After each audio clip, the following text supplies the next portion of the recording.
tila spotted ang co-stars na sina Kim Chiu at Paulo Avellino na naglambingan backstage.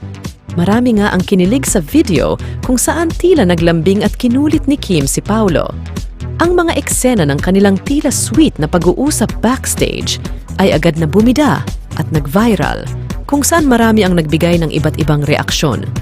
Hindi maikakaila na ang dalawang aktor ay kilala sa kanilang magagaling na pagganap sa iba't ibang proyekto at sa likod ng kamera ay tila nagtataglay rin sila ng nakakakilig na kulitan. Ang kanilang natural na pagkakasundo at chemistry ay naging tampok sa naturang video na nagdulot ng ligaya sa mga tagahanga. Ang mga netizens ay agad na nagpadala ng kanilang mga komento at reaksyon sa social media. Marami sa kanila ang nagpahayag ng kanilang tuwa at kilig sa tila masugid na paglambing ni Kim kay Paulo. Ang ilan naman ay nagbigay ng iba't ibang interpretasyon sa kanilang mga tingin sa naturang video. Isinusulong ang iba't ibang teorya hinggil sa kanilang relasyon sa labas ng trabaho.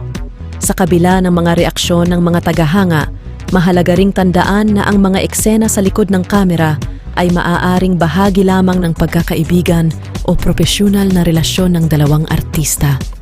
Hindi dapat agad magkaroon ng malisyosong interpretasyon sapagkat maaaring ang naturang video ay isang simpleng palabas ng kanilang mga pagkakaibigan at samahan.